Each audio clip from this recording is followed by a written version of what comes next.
अस्सलाम वालेकुम स्टूडेंट्स। मेरा नाम मोहम्मद अहमद सिद्दीकी है और मैं आपके उर्दू के कोर्स का इंस्ट्रक्टर।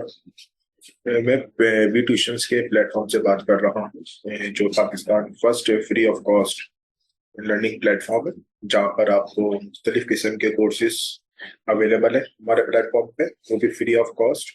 फॉर एग्जांपल बायोलॉजी है, केमिस्ट्री है, कंप्यूटर साइंस है, मैथमेटिक्स है, कॉमर्स से रिलेटेड सब्जेक्ट्स हैं।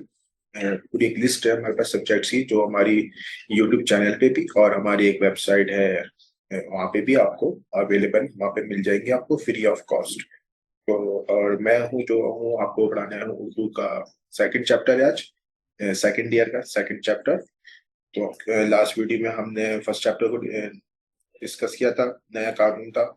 उसके बारे में हमने इम्पोर्टेंट नोट्स देखे थे, उसमें क्या इम्पोर्टेंट है पेपर से रिलेटेड, मैं थोड़ा सा वो देखा था, कौन सा पोर्शन है और कौन सा पोर्शन में टाइम का ज्यादा लगता है, क्योंकि उर्दू का पेपर हमेशा की तरह मैं बोलता हूँ कि लेंथी होता है, टाइम का बहुत इशू होता है कि टाइम से उसको कंप्लीट करना होता है। तो इंशाल्लाह इस चैप्टर में भी कोशिश पूरी करेंगे कि टाइम को बचाते हुए जो मोस्ट इम्पोर्टेंट क्वेश्चन है पेपर के लिहाज से उसको देखें, और इंशाल्लाह आपसे भी वो शेयर करूंगा in form of notes. Notes की फॉर्म में भी आपसे मैं शेयर करूंगा इंशाल्लाह, आपको डिस्क्रिप्शन में और हमारी वेबसाइट में भी उससे रिलेटेड, चैप्टर से रिलेटेड जितने भी इम्पोर्टेंट क्वेश्चन हैं पूरे आपको मिल जाएंगे। उसमें कुछ सवालात होंगे, अफसाने होंगे, तशरीह होंगी, जितनी भी इस चैप्टर से रिलेटेड इम्पोर्टेंट चीजें हैं वो आपको इंशाल्लाह मिल जाएगी हमारे प्लेटफॉर्म से। तो थोड़ा सा मैं पहले चैप्टर को डिस्कस कर लेते हैं कि चैप्टर क्या है और इसमें क्या क्या इम्पोर्टेंट है।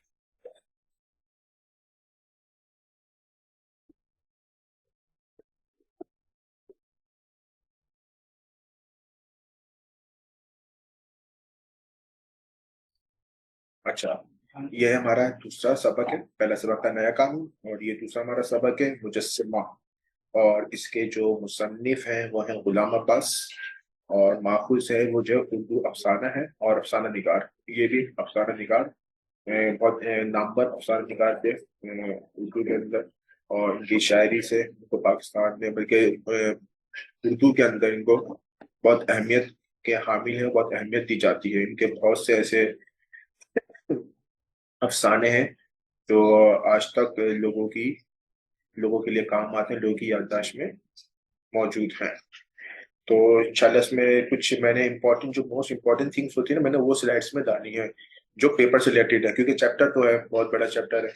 तो मैं जो इंपॉर्टेंट चीजें नहीं है जो आपके पेपर में आ सकती हैं या आपके पेपर से रिलेट कर सकती हैं, मैंने वो कुछ चंद चीजें इसमें शामिल की हैं।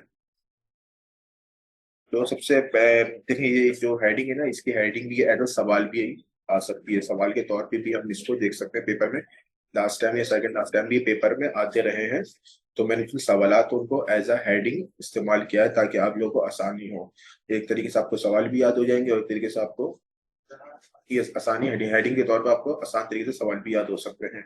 तो जो उनके पांच छह सवाल हैं इस चैप्टर को देखते हुए वो एक हेडिंग ये ले लें या सवाल ले लें कि मलिका बेहद हुसैन भी थी और फरमा बरदार भी। तो ये अच्छा, तो इस पे जोर दिया गया है वो वफादारी पे और दिलचस्पी पे, और बादशाह और मलका के जन्म में कितनी दिलचस्पी है, कितनी मोहब्बत है, कुछ चीज पे इस सबक के अंदर जोर डाला गया है। इस सबक में इसको क्या बोलते हैं, बताया गया है कि मलिका और बादशाह की आपस में कितनी हमआहंगी थी, कितनी आपस में दिलचस्पी थी, या आपस में कितनी मोहब्बत थी। तो उसके 4 से 5 सवाल आते हैं जो आपकी 5 ईयर और 10 ईयर के अंदर मौजूद हैं और हर साल रिपीट भी होते रहते हैं। तो उसी को मैंने कोशिश की है कि आपके इस प्लेटफॉर्म के जरिए आपको वो मिल सके, क्योंकि इम्पोर्टेंट है। चैप्टर में जितनी चीज़ इंपॉर्टेंट है मैंने वही चीज़ इंपॉर्टेंट डाली है।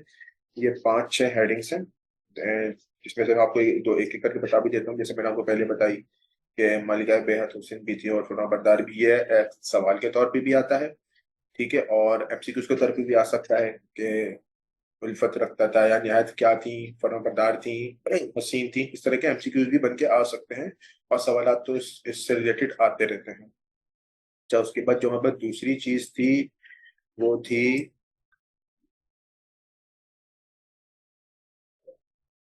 कि मलिका ने बादशाह से क्या कहा और बादशाह को क्यों नागवार गुजरी, वही बात कि आपस में दिलचस्पी, आपस में कितनी मोहब्बत का जो पैमाना था उसको कैसे जांचा गया। तो उससे मलिका ने बादशाह से ऐसी क्या बात की कि उसको नागवार समझी।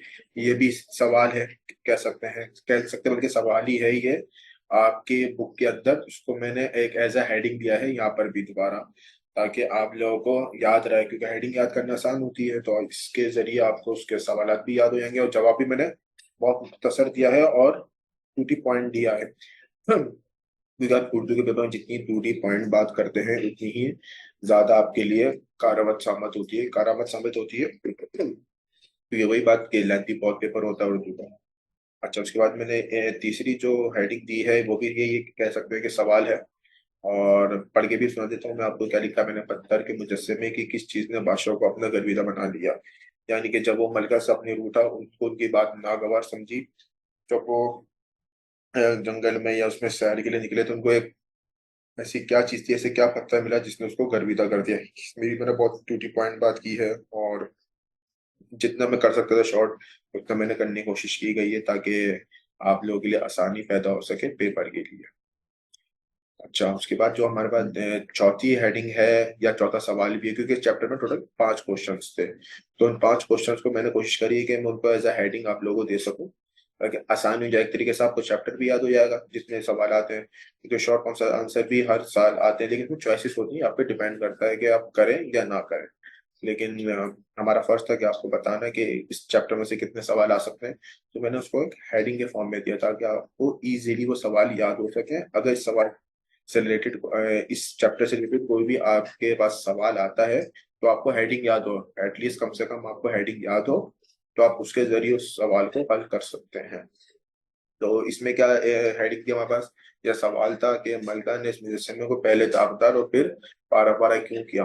दोबारा भी कहूंगा, इस सवाल भी आएगा, सवाल भी आया है, एमसीक्यूज भी आया है, और इसको मैंने हेडिंग के तौर पर आपको दिया है कि आप हेडिंग के तौर पर इसको याद कर लें, ताकि आपके लिए आसानी हो। इसकी मैंने बहुत मुख्तसर सा आंसर लिखा है, क्योंकि मुख्तसर सवाल के जवाब का पोर्शन होता ही है, तो उसमें जितना आप मुख्तसर लिखेंगे उतना अच्छा है। क्योंकि वही बात है, उर्दू का पेपर है, टाइम कंज्यूमिंग है, टाइम लेगा भरपूर आपका।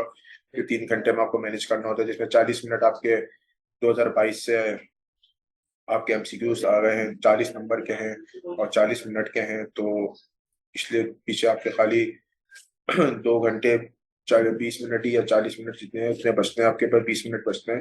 तो उसमें आपको पूरा अपना जो बाकी पेपर का पोर्शन है वो करना होगा।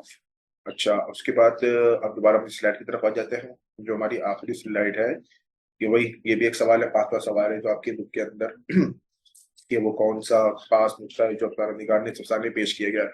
अच्छा, ये भी एक इम्पोर्टेंट सवाल है। ये तकरीबन आता है कि हर एक चैप्टर में से एक पूछ लेते हैं कि वो कौन सा खास मुद्दा है अफसाना निगार ने पेश किया है अपने अफसाने के अंदर। क्योंकि कंक्लूड करना होता है ना, बस आखिर में एक अपना खुलासा करना होता है।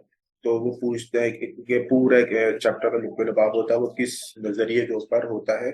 उस नजरिए को हम अपने अफसाने में पेश करते हैं या अफसाना निगार के अंदर हम पेश करते हैं। तो इस सवाल भी बहुत इंपॉर्टेंट, मोस्टली बहुत इंपॉर्टेंट होता है, क्योंकि इससे रिलेटेड एक अफसाना भी आता है। अफसाने जो हमारे इक़्तिबास होते हैं या तशरीह होती है, तो वो भी इससे रिलेटेड आती है, उसी सवाल से रिलेटेड आती है। और इंशाल्लाह मैंने आप इस चैप्टर में जो अफसाना है या जो तशरीह है वो इंशाल्लाह आपको नोट्स के फॉर्म में मिल जाएंगी। इंशाल्लाह हमारी वेबसाइट के ऊपर भी अपलोड हो जाएंगी, और हमारे यूट्यूब चैनल की डिस्क्रिप्शन में भी आपको मिल जाएगी। और हमारे क्या बोलते हैं, काफ़ी सारी जो प्लेटफॉर्म्स हैं, जस्ट लाइक यूट्यूब है, और इसको जरूर सब्सक्राइब करें। यूट्यूब पे हमारा चैनल है व्यू ट्यूशंस का, उसको जरूर सब्सक्राइब करें। हमारे कम्युनिटी ग्रुप्स बने हुए हैं व्हाट्सएप पे, उसको ज्वाइन करें। हमारी वेबसाइट है ट्यूशंस.com के नाम से, उसको आप जरूर जाके विजिट करें, अपना आप लॉग इन करें, अपना आपको रजिस्टर्ड कराएं। वहाँ पे जाके फ्री ऑफ कॉस्ट है, टोटली फ्री ऑफ कॉस्ट है, किसी किस्म के कोई चार्जेस नहीं है। बाकी अगर हमारे दीगर सोशल प्लेटफॉर्म्स बने हुए, सोशल मीडिया प्लेटफॉर्म में, फेसबुक, इंस्टाग्राम में, लिंक्डइन है, यहाँ पे भी आपको किसी भी किस्म के आपके सवाल हो तो आप यहाँ पे पूछ सकते हैं। तो मैं उम्मीद करता हूँ कि ये चैप्टर आपके लिए कुछ समझ आ गया होगा, आपके लिए आसानी पैदा करेगा आपके पेपर में। और इंशाल्लाह जब तक के लिए इजाजत दी, इंशाल्लाह अगले चैप्टर में मिलते हैं, अगली वीडियो में मिलेंगे इंशाल्लाह। तब तक के लिए अल्लाह हाफिज।